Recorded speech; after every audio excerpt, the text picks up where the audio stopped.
Good day to all of you. I'm glad to introduce this first module of the eCourse Electrification of Paratransit Services. My name is Celine Baffy and I'm a project manager for the NGO Kodatu. Today I will give you a brief overview of what we call the paratransit sector, and I will try to highlight what are the main characteristics of these services worldwide and what are the main challenges in the sector at the moment, more particularly in regards to electric mobility. So first of all, it's important to precise what we'll be talking about during this entire e-course, dealing with the electrification of paratransit services. Talking about paratransit services, we actually use a common name that has many local variations across the world. We, for instance, refer to it as jeepneys in the Philippines, bacas in Abidjan, or even colectivo in cities in Latin America. But besides the various names, all these transport modes have one thing in common. They provide for the daily mobilities of an important share of the urban population in countries of the Global South, as you can see here on the right of the screen on the graph. And they also help to move goods across cities and countries. Now, if we have a closer look to the paratransit sector, one striking consideration is how complex it is. First of all, because it encompasses a diversity of vehicles having each their own characteristics and operational constraints. Indeed, in some cities, we have two-wheelers, three-wheelers, four-wheelers, even in some cases, boats. And when we look at the service they operate, sometimes it can be on fixed routes, or sometimes it can be on demand. And sometimes it provides for individuals and sometimes it's collective services. And to complexify even the setup, the same vehicle can be providing on demand at some times of the day and collective services at other times. However, these services have all in common the fact that they are not receiving any subsidies from the local authorities or the national authorities, and they are operating at their own risks. And eventually, it's also important to stress that the paratransit sector is very receptive to the innovations, and it also shows a strong resilience. In many countries, it has been at the forefront of the adoption of new technologies, such as digital tools, for instance. And paratransit services also represented sometimes the only transport offered during the first lockdown of the COVID-19 pandemic in 2020, showing therefore its resilience. Now, when trying to understand a bit better how the industry is structured, a first step is to consider who are the stakeholders. And operators in the paratransit industry can refer to different status.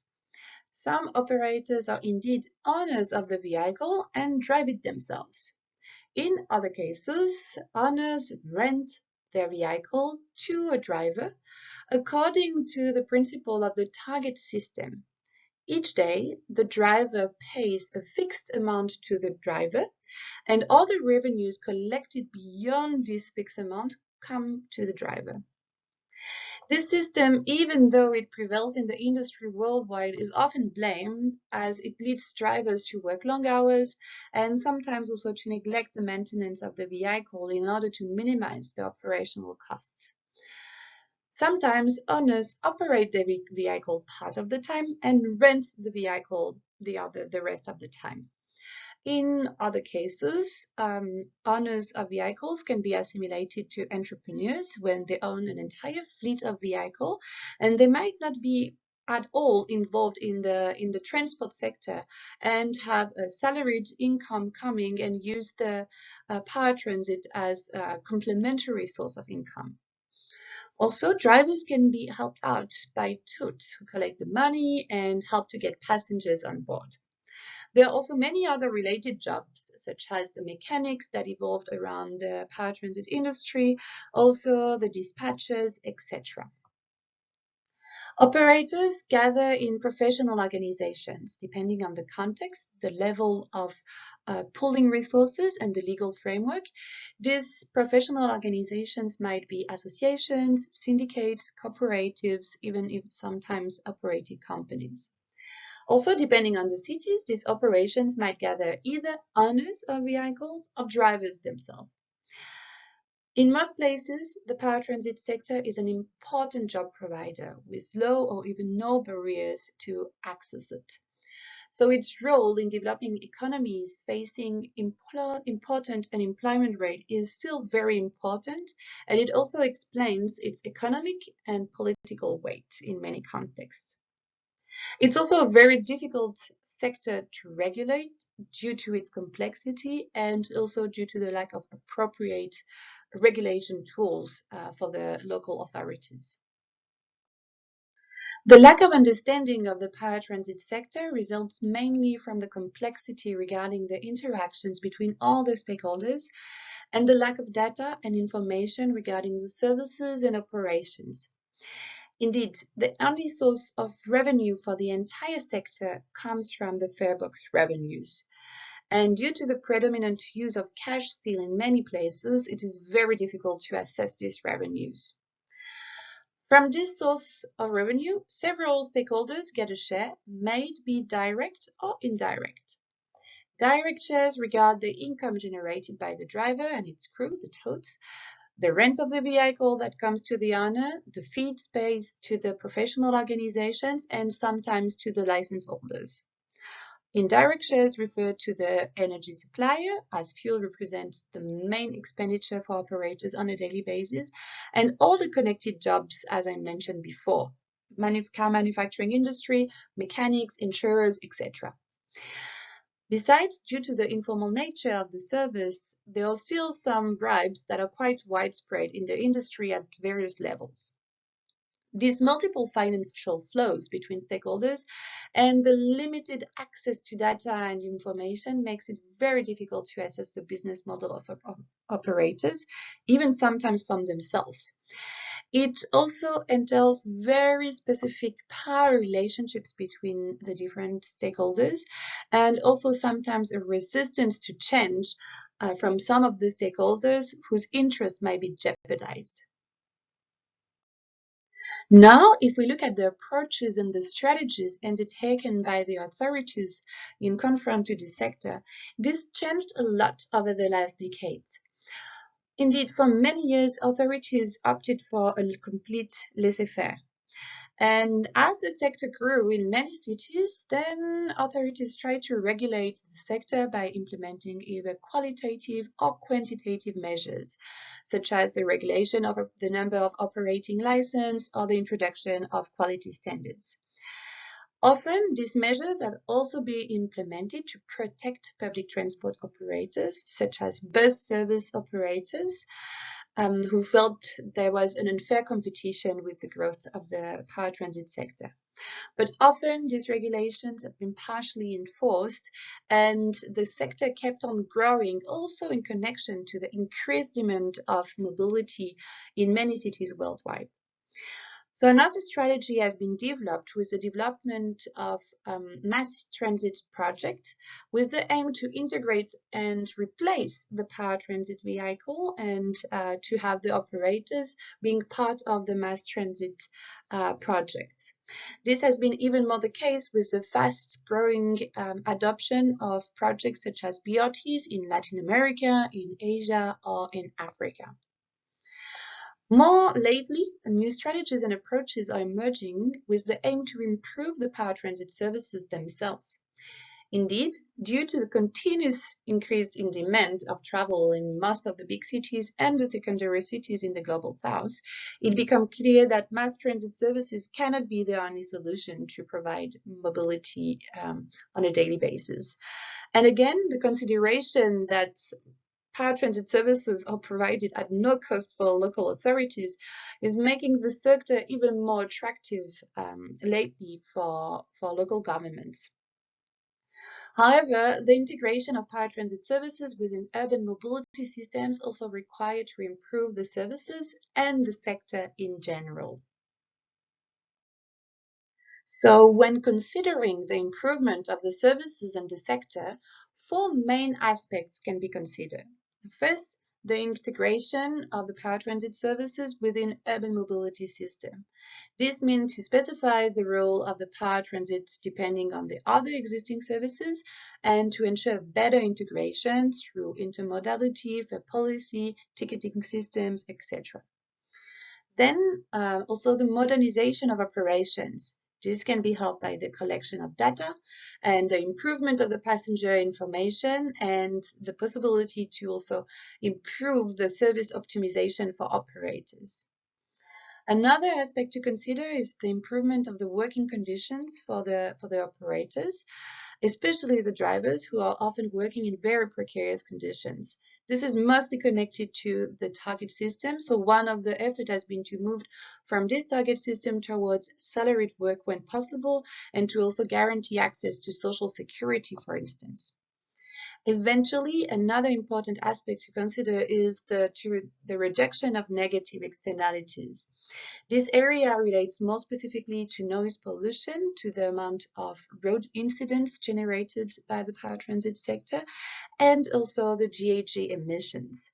Indeed, the sector is responsible for quite strong GHG emissions because the fleet is often old, as most of the vehicles are still imported from the US, from Japan, from Europe. And some of the operators are also sometimes using bad quality fuel to minimize the costs of operations. So after decades of reform and policies aiming to improve the sector, several levers are commonly identified to help in this sense. First of all, capacity building among all stakeholders to first professionalize paratransit operators, but also to improve the understanding of the sector among also the policymakers, the practitioners, and the planners. Second, the use of digital tools to facilitate the integration between the different services and improve the data collection. But this is only possible when the operators are already structured. Eventually, fleet renewal is one of the common levers that has been identified to create better accessibility to loans for the operators in order for them to renew the fleet and guarantee better access to safe vehicles and also to adapt the capacity of the vehicle to the urban mobility system. In this specific case, the shift towards electric mobility might be considered as a relevant lever to empower operators while mitigating the negative externalities of the sector. Now that we identify a bit better how electrification can be a lever for the paratransit industry, it is important to make a step backward and to try to consider more generally how to combine energy transition and sustainable urban mobility. Indeed, these are two big challenges that are currently being faced by all societies worldwide. Also, even though it is becoming obvious that it falls back to common issues such as the fight against the climate change and building more inclusive societies, the transport sector and the energy sector still work pretty much in silo.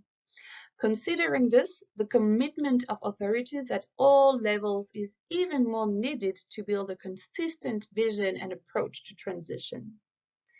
And everywhere, this transition needs to be based on decarbonized transport services.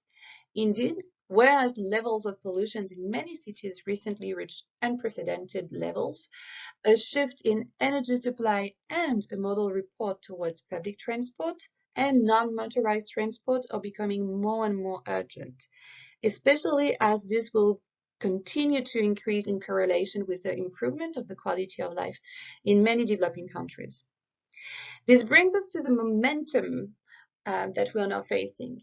On the one hand, there is a change of paradigm regarding the role dedicated to paratransit services in the cities of the Global South, with an emerging ambition to professionalize, modernize, improve, and integrate the paratransit sector into urban mobility systems. On the other hand, the need to promote decarbonized transportation means calls for innovative and bespoke approach. In this context, electrification of paratransit services might be considered as one of the relevant solutions to combine energy transition and sustainable urban mobility. So before entering into this topic with more details within the next module and then the next unit, I would like to wrap up this video with some key takeaways to bear in mind for the rest of the e-course. Paratransit is a complex sector, often misunderstood, which shows specific configuration in each context. Understanding its local specificities is key, and there is absolutely no one-size-fits-all solutions. Then, as many other technologies, electromobility cannot be considered as a solution or an end in itself. It can be a lever to introduce change and help the industry transition towards more sustainable operations and better service quality. But without a consistent frame, electrification won't bring major changes. This recalls the need to consider urban mobility and energy transition within a systematic approach to also understand societies as the complex ecosystems they are. Considering project planning and implementation of electrified power transit sector does require a strong level of coordination between many different stakeholders at many different levels. And among these stakeholders, operators themselves shall be at the center, as they are crucial for the entire system and have been historically neglected by authorities, planners, funders, etc. So I hope you enjoyed this first module, and you will have the opportunity to keep on digging into this topic with the next module, which will present more precisely what it means to electrify power transit services. Have a nice day.